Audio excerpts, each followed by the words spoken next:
Hello friends. आज हमारा जो एस्टेट पीजीटी हुआ था इवनिंग में 2025 वाला, इसके हम पीजीटी पार्ट के मैथ के क्वेश्चन डिस्कस करते हैं, उसके आंसर के डिस्कस करते हैं। तो जो इसमें फर्स्ट क्वेश्चन आया हुआ था पेपर, ये काफ़ी थोड़ा सा इसका लेवल अच्छा पूछा गया था लास्ट टाइम के कंपैरिजन में, तो पेपर काफ़ी अच्छा पूछा हुआ था। तो इसके आंसर डिस्कस कर लेते हैं।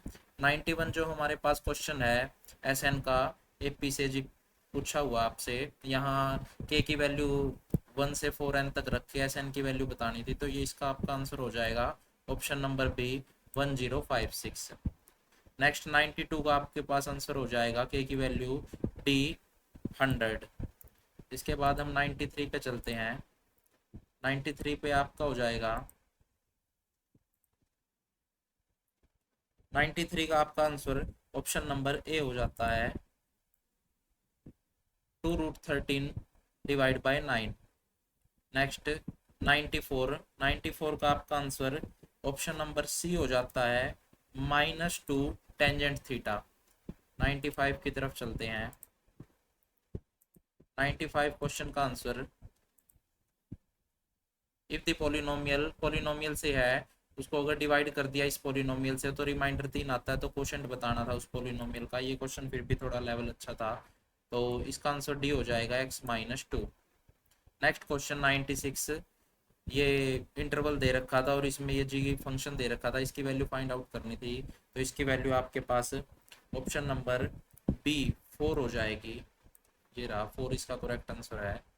नेक्स्ट 97 पे चलते हैं।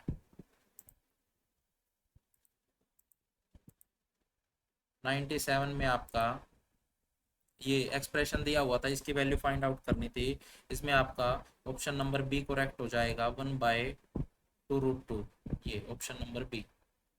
98 में एस कोई सेट दिया हुआ था, अल्फा कोई भी रियल नंबर था, तो इसका सॉल्यूशन आपसे पूछ रहा था एस की वैल्यू। तो एस जो आपका इंटरवल आएगा वो आपका क्लोज इंटरवल 2 to 6 आएगा। ऑप्शन नंबर ए इसका करेक्ट हो जाएगा। 99 की तरफ चलते हैं।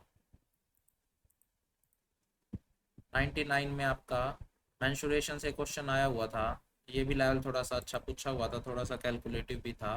तो इसमें आपका 99 का option number B 10 correct answer हो जाएगा। 100 में फिर से मेंसुरेशन, इसकी कैलकुलेशन काफ़ी लेंथी थी, तो 100 का आपका ऑप्शन नंबर बी 98.55 आंसर आ जाएगा। मेंसुरेशन से क्वेश्चन था आपका। नेक्स्ट क्वेश्चन पे चलते हैं। नेक्स्ट आपका 101, इसका आंसर देख लेते हैं। मेंसुरेशन से दोबारा क्वेश्चन था, हमें पता है मेंसुरेशन के अच्छे खासा वेटेज रहता है एग्जाम में, तो इसका आपका ऑप्शन नंबर सी पाई करेक्ट हो जाएगा। 102 प्रोबेबिलिटी से पूछा हुआ था, ये तो एनसीईआरटी का बेसिक क्वेश्चन है। इसका आपका ऑप्शन नंबर ए 4/5 हो जाएगा। ये क्वेश्चन इजी आया हुआ था। 103 की तरफ फिर से प्रोबेबिलिटी का क्वेश्चन है। ये आपका बेस थ्योरम से रिलेटेड क्वेश्चन पूछा हुआ है 103 का। तो 103 का आपका 16/31 यानी कि ऑप्शन नंबर बी करेक्ट हो जाएगा। Option number B. ये भी इसी क्वेश्चन था। Empirical formula mode equal to 3 median -2 mean से क्वेश्चन था, और भी कंपेयर करके उनकी वैल्यू फाइंड आउट करनी थी। ए आपका 3 आ जाएगा, बी आपका 2 आ जाएगा, तो ऑप्शन नंबर सी यानी कि 13 करेक्ट हो जाएगा। ऑप्शन नंबर सी 104 का। नेक्स्ट पे चलते हैं। नेक्स्ट 105, ये भी आपका प्रोबेबिलिटी से क्वेश्चन आया हुआ है। वो पूछ रहा था event is most unlikely to happen, बहुत मुश्किल है जिसकी प्रोबेबिलिटी वो बताना है कि चांसेस बहुत ही ज़्यादा कम है, तो इसका आपका ऑप्शन नंबर ए 0.0001 हो जाएगा। 106, इसका आपका ऑप्शन नंबर डी यानी कि 22 पाई स्क्वेयर हो जाएगा। ट्रिग्नोमेट्री से क्वेश्चन था आपके पास। नेक्स्ट 107, 107 फिर से अगेन ट्रिग्नोमेट्री से क्वेश्चन आया हुआ है, एक्सप्रेशन सोल्व करना था, तो इसका आपका ऑप्शन नंबर बी यानी कि 0 करेक्ट हो जाएगा। 108, ये भी थोड़ा लेंथी क्वेश्चन था ग्रेटेस्ट इंटीजर से, तो इसमें आपका 108 का ऑप्शन नंबर बी यानी कि -2 करेक्ट हो जाएगा। नेक्स्ट चलते हैं। 109 फंक्शन पूछा हुआ था, ये फंक्शन इनमें से क्या नहीं है? ऑप्शन दे रखे थे ओड फंक्शन 1 1 ऑन 2 और इवन। ये फंक्शन आपका ऑप्शन नंबर डी यानी कि इवन फंक्शन नहीं है। बाकी इन सबको चेक करेंगे तो ये फंक्शन हो जाता है, इवन नहीं है। 10 इसका पीरियड पूछा हुआ था, पीरियड कितना आएगा? तो इसका आपका सी ऑप्शन यानी कि पाई/8 आएगा, ये इस फंक्शन का पीरियड आ जाएगा। नेक्स्ट 111, इस क्वेश्चन का आंसर आपके पास 111 का ऑप्शन नंबर ए हो जाएगा 1। 112 का फिर से एक्सप्रेशन दिया हुआ था, कैलकुलेटिव सम था, ऑप्शन नंबर सी। तो 9:1/2 इसका करेक्ट आंसर हो जाएगा। 113 पे चलते हैं। ये भी थोड़ा सा कैलकुलेशन टाइप था लेकिन ज़्यादा लेंथी क्वेश्चन नहीं था ये, इसलिए आपका कैंसिल आउट होके आ जाता है ऑप्शन। तो इसका आपका ऑप्शन नंबर 1 करेक्ट रहेगा, 113 का बी। 114 का ग्रेटेस्ट पूछा हुआ है, तो आपको पता है सबसे कम वाला सबसे ग्रेटेस्ट बनता है टेंजेंट में, तो टेंजेंट 1 इसका करेक्ट हो जाएगा। नेक्स्ट ये भी कैंसिल आउट होके एक्सप्रेशन जो आपका फाइनल में रिजल्ट निकल के आता है वो ऑप्शन नंबर बी यानी कि कोट 1 डिग्री निकल के आता है, कोट 1। नेक्स्ट 116,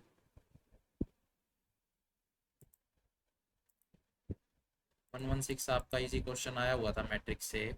थोड़ा सा बस एक दो पावर सोल्व करके इसका पता लग जाता था कि पावर कैसे रिपीट कर रही हैं। तो इसमें आपका ऑप्शन नंबर बी करेक्ट है, यानी कि 1 0 और 40 14 1, ये आपका करेक्ट हो जाएगा। 117 का मैट्रिक्स से ही क्वेश्चन आया हुआ था, इस एक्सप्रेशन को सोल्व करना था। तो इसमें आपका ऑप्शन नंबर बी करेक्ट हो जाएगा, 0 और 1/11।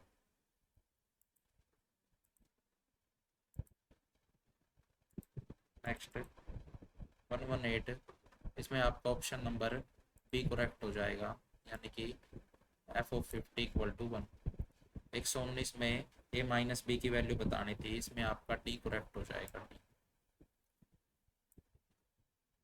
120 बताना था, ये क्वेश्चन थोड़ा सा लेंथी क्वेश्चन था, कैलकुलेटिव भी था। पहले इसमें लैम्डा और आर की वैल्यू आती है, लैम्डा 9/2 और आर 5, तो उस वो बी इक्वेशन में सेटिस्फाई कर रहा है। आपका इसका ऑप्शन नंबर बी हो जाएगा 120। नेक्स्ट क्वेश्चन आपके पास, ये भी थोड़ा सा कैलकुलेटिव सम था, इसका आंसर आपके पास ऑप्शन नंबर सी यानी कि 1/12 करेक्ट हो जाएगा, ऑप्शन नंबर सी। 122 का इस एक्सप्रेशन को सोल्व करना था, इसका आपका 100 करेक्ट हो जाएगा, option number D. Last time का एग्जाम काफ़ी इजी था, इस एग्जाम को देखते हुए ये थोड़ा सा कैलकुलेटिव था।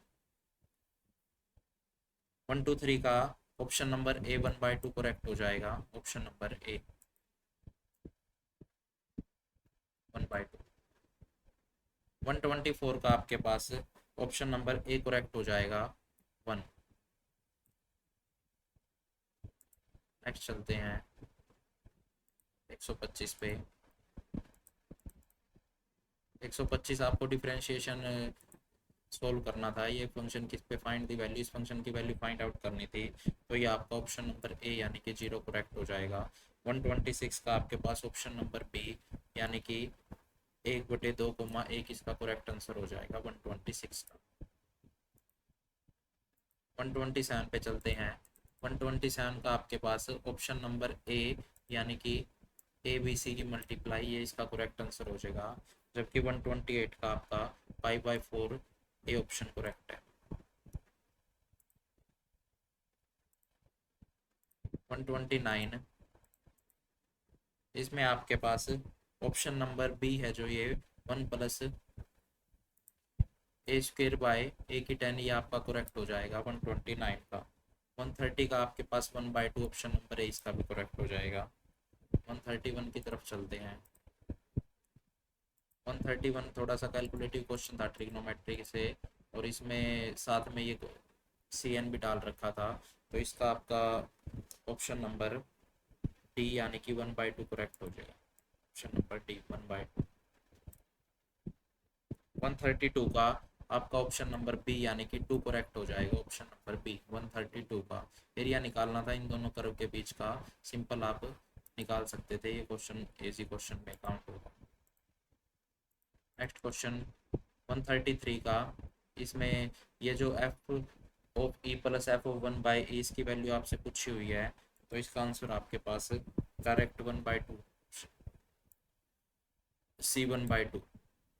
ये थोड़ा कैलकुलेटिव सम था, इसका आंसर भी थोड़ा आसपास सा कम ही पहुंच पाया। कहने का मतलब इसका आंसर इनमें ऑप्शनों में से मैच नहीं किया। एक दो क्वेश्चन इसमें थोड़ा सा मिस प्रिंट और मिस स्टेटमेंट भी देखे गए हैं, तो इसका लगभग लगभग ये ऑप्शन थोड़ा सा नियर अबाउट ज़्यादा था, बाकी इन सबसे तो दूर ही था, तो ऑप्शन नंबर डी जाएगा। बाकी इसमें आंसर की में देखते क्या आता है।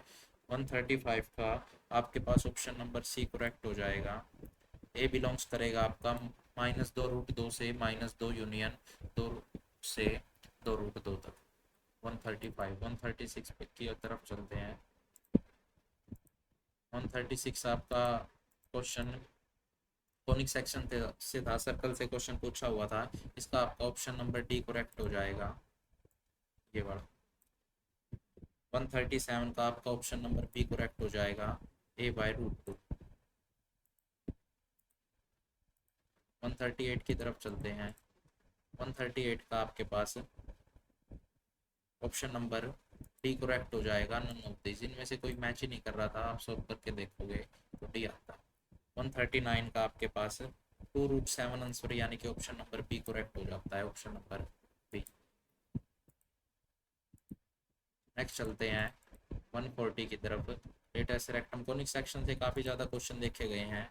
सेंट्रिसिटी देके मैक्सिमम वैल्यू फंक्शन की पूछ रहा था, ए स्क्वेयर प्लस बी स्क्वेयर की, तो इसका आपके पास 126 करेक्ट आंसर हो जाता है, यानी कि ऑप्शन नंबर सी। 141 का आपके पास ऑप्शन नंबर बी, यानी कि √3/2 -1 इसका करेक्ट आंसर हो जाता है। नेक्स्ट चलते हैं।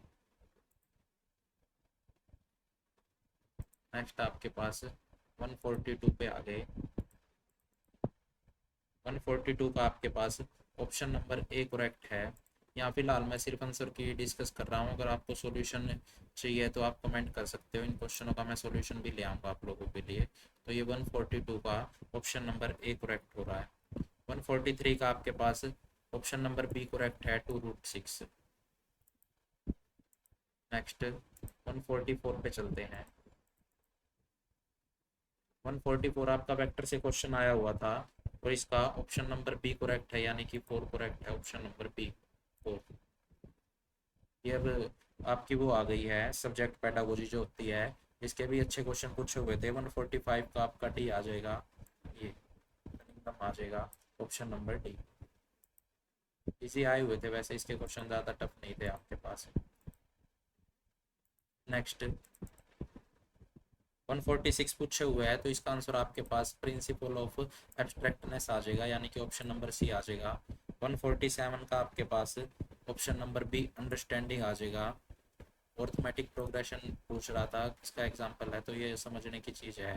नेक्स्ट आपका unit approach based on which psychology पूछा हुआ है, तो ये आपका गेस्टाल्ट एट दी होल पे जो काम करता है, तो वो यूनिट अप्रोच के लिए आपका बिल्कुल उसी की साइकोलॉजी से चला हुआ है। नेक्स्ट लास्ट के 2 क्वेश्चन डिस्कस कर लेते हैं पेडागोजी से। मैथ पेडागोजी है जो, इसमें आपका 149 का option number D exploration correct हो जाएगा, और जबकि 150 का आपके पास option number B lecture strategy correct हो जाएगा। वो कह रहा है which of the following is an autocratic teaching strategy of teaching mathematics. Mathematics के लिए जो ऑटोकरेक्ट टीचिंग स्ट्रेटजी है वो कौन सी है, तो वो लेक्चर स्ट्रेटजी आपकी काउंट हो जाएगी। तो 150 का आपका बी करेक्ट हो जाएगा। तो ये हमने सारे क्वेश्चन डिस्कस कर लिए हैं।